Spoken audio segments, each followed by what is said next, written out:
estas semanas ha estado muy en mi cabeza un autor que a mí, personalmente, en mis años formativos, me impactó bastante. Y no es otro que Henry David Thoreau, que es un autor estadounidense que pasará a la historia por ser el máximo exponente moderno, vamos a decir, del concepto de desobediencia civil. Thoreau es muy importante a la hora de... Para mí, por lo menos, fue muy importante a la hora de validarme a mí mismo como individuo. ¿Sí? Nosotros aprendemos que el valor de la comunidad es muy importante. Aprendemos que vivir en sociedad implica que, digamos, firmemos ese contrato social y hasta cierto punto nos rindamos al bien general, ¿verdad? Y Thoreau, en su pequeño ensayo, por cierto, que os recomiendo, lo traía también porque creo que es una lectura fácil, apenas tiene 50 páginas y es verdaderamente fascinante porque Thoreau es un visionario. Pone conceptos de manera muy simple, pero muy bien descritos, que hasta entonces apenas habían tenido lugar en la literatura de la humanidad, en realidad. Escribió esta obra en 1850. En un contexto muy caldeadito aquí en Estados Unidos. Él nació y vivió la gran parte de su vida en Massachusetts, en un pueblo que se llama Concord, que está aquí no muy lejos de Nueva York. Y bueno, creo que es importante, voy a hacer un paquete de referencias a su vida porque era una persona de esas personas especiales que bajo mi punto de vista ha cambiado la historia. Si bien no él mismo por la popularidad que pueda tener a nivel mundial, pero por la influencia que este ensayo sobre la desobediencia civil y luego otra obra que se llama Walden influyó en muchos otros autores, en muchas otras personalidades del siglo XIX y XX. Thoreau nació en Massachusetts, vivió aquí toda su vida y era un tipo, no sé si superdotado, pero tremendamente inteligente. Fue a Harvard, se graduó allí y ya desde su etapa como estudiante ya él se sentía bastante diferente, ¿no?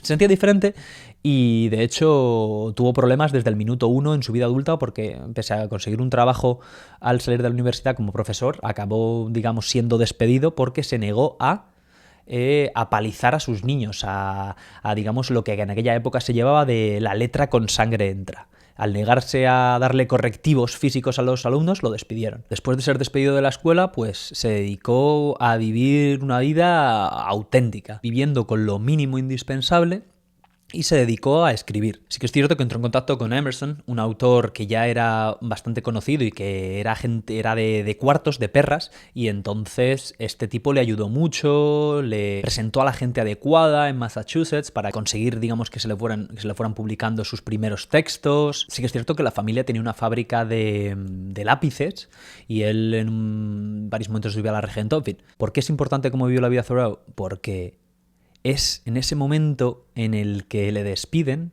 y en el que decide centrar todo su esfuerzo y todo su ingenio en convertirse en un autor, bueno, pues es cuando desarrolla su obra, que ya os digo, marcará posteriormente a personalidades. ¿Por qué es la obra de Thoreau muy importante? Bueno, porque analiza, por un lado, el individualismo desde su óptica trascendentalista. En el marco del romanticismo en el siglo XIX, los famosos trascendentalistas buscaban entrar en comunión con la naturaleza y acercarse al elemento natural humano de manera pura.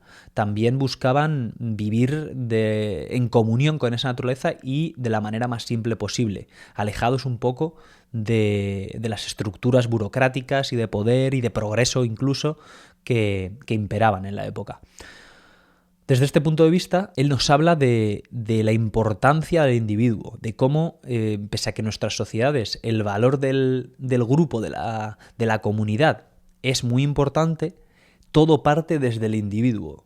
Es desde nosotros mismos que podemos vivir una vida plena, dice él, o una vida en completa libertad como hombres justos. Este concepto de individualismo, de la manera en que él lo pone, a mí personalmente, ya os digo, me marcó mucho, porque me hizo entender, o por lo menos mirar hacia adentro para poder entender lo que me rodeaba. Otro concepto que quizá es aún más importante en su obra y que descubre a raíz de una pequeña aventura a la que él decide exponerse, años después de haber sido despedido de ese colegio, es el concepto de autosuficiencia. Es para él la base, en virtud de la cual, como individuos, tenemos que operar en el mundo que está a nuestro alrededor. Como yo lo interpreto, al menos, es que al final del día solo nos tenemos a nosotros mismos y es solo desde nuestra habilidad para sobrevivir y para llevar a cabo nuestra vida en el mundo que podemos ser individuos con total control de nuestro destino. Esto lo pone en práctica durante 2 años, 2 meses y 2 días viviendo en medio del campo, básicamente. Este amigo Emerson tenía varias hectáreas de terreno a las afueras del pueblo y le pidió que si podía construirse una pequeña cabaña en su terreno, si no le importaba.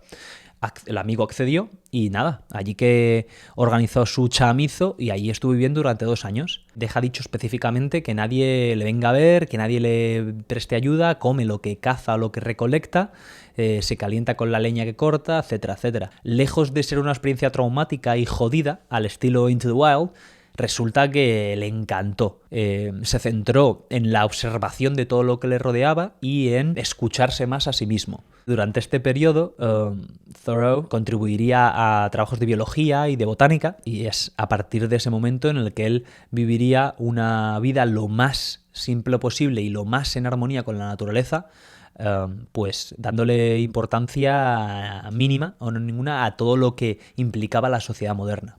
Volviendo, no obstante, al ensayo sobre la desobediencia civil, es un texto también moderno y visionario porque hace desde el minuto 1 referencia a cosas que aún hoy están muy a la orden del día en el mundo occidental en general y en Estados Unidos en particular. Ataca al gobierno por ser un gobierno esclavista y por permitir que la esclavitud todavía exista. Repito, esto es en 1848, 1850 y la esclavitud no se aboliría hasta 15 años después, vamos a ponernos, hasta 1865 cuando pues la 13ª enmienda se aprueba y la esclavitud queda abolida en todo el territorio estadounidense. Si bien los cuáqueros ya se habían negado a ello, el movimiento abolicionista llevaba a lo mejor 30 o 40 años ahí metiendo caña, pero la realidad está que no es hasta 1865 que de facto la esclavitud queda prohibida. Thoreau era un antiesclavista nato y lo deja claro y apunta con el dedo no solo al gobierno federal y al sur, que los menciona, pero también a las propias élites de su territorio. Es muy interesante cómo él no se queda en la acusación habitual de no, es que el gobierno o los estados del sur que son esclavistas. No, pone de relevancia que en el norte también había esclavos y también había gente que no se oponía a la esclavitud. Y de hecho él acusa a la mayor parte él dice que si digamos no alzas tu voz en contra de la esclavitud, eres cómplice de la misma. Esto es algo pues que para un autor estadounidense y blanco y en aquella época pues era tremendamente novedoso, vamos a decir, si bien había más aparte de él. Él también pone de manifiesto cómo la relación con México no tendría que ser de la manera en la que se estaba desarrollando. Había habido una guerra entre el 45 y el 48, el 42 y el 48 entre Estados Unidos y México, y al parecer habido muchos prisioneros de guerra que Estados Unidos mantenía en condiciones infames. Bueno, pues él juzga y apunta con el dedo al gobierno que permite con sus impuestos financiar una guerra para masacrar al pueblo mexicano y luego mantener a todos estos prisioneros. Quizá es más conocido por el común de los mortales por su posición con respecto a los impuestos.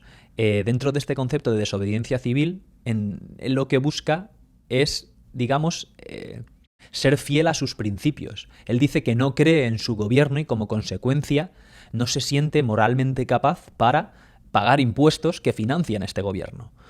Por lo tanto, y como consecuencia de ello, acaba en la cárcel. Es uno de los elementos que más me marcó de Thoreau, que no escribe mucho pero luego hace lo que se le pone en la tal, sino que él predica con el ejemplo, escribe y dice y actúa en consecuencia, algo que quizá a lo largo de la historia no sea tan común, pese a que seguimos a Sócrates o a Séneca, que murieron con sus ideales. Irá a la cárcel, está un par de noches, una noche de hecho, pero está una noche no porque se arrepienta, sino porque su tía va y paga la fianza.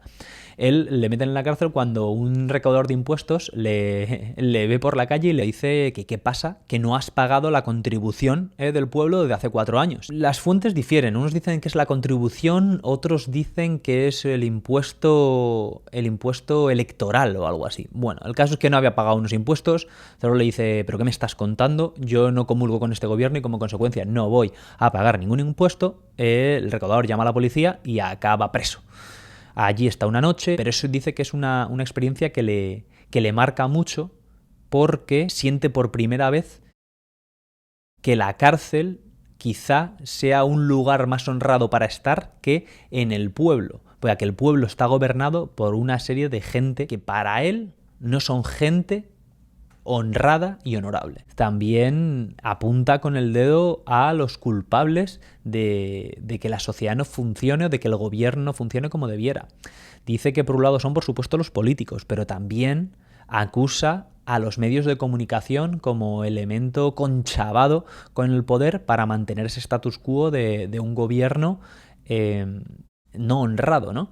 Además, no escatima, digamos, en poner ejemplos o en meter a grandes figuras del pasado en el ajo, puesto que cita la Biblia y cita a Jesús como ejemplo de persona que vivía desde el individuo hacia la comunidad y como persona que ante todo respetaba el honor y la justicia. También habla de Confucio y dice cómo ya en la China de hace 2000 años sabían que el poder del grupo reside primero y primordialmente en el individuo. Yo os digo, a mí me abrió mucho la mente y es esta sociedad en la que vivimos que me llevó a pensar en Thoreau. Un tipo que ya os digo, en el siglo XIX ya se cuestionaba todo este tinglado que está montado. Ya veía el gobierno como algo fácilmente corrompible y como algo que podría no solo no hacernos la vida más fácil, sino hacernosla más difícil. Hay que decir, y es importante, que el texto sobre la desobediencia civil abre con la frase «el mejor gobierno es el que menos gobierna». Luego esto lo completa diciendo que y el mejor gobierno en un futuro ideal sería aquel que en absoluto gobierna, puesto que cada hombre tiene la capacidad moral y la capacidad desde el individuo de actuar de manera justa. Obviamente esto es utópico y claro... es inviable al 100%. Ha habido lecturas sobre su manera de ver este tema en clave anarquista. Se ha dicho de hecho que Thoreau era uno de los primeros anarquistas modernos, ¿no? Esto también se ha dicho de Jesús. Pero bueno, como os decía antes, es un hecho que influyó en los años formativos de Mahatma Gandhi, que lo tradujo al parecer al indio y que lo citó en su momento, así como a Martin Luther King también. Así que si tenéis curiosidad, ya os digo, si os apetece profundizar más un poco en el tema, os recomiendo que lo leáis. El texto está gratis en internet porque tiene pues, casi 200 años y se lee facilito y sin problema. Así que nada, si os animáis y lo leéis, dejadme ahí en los comentarios alguna frasecilla, a ver qué os ha parecido.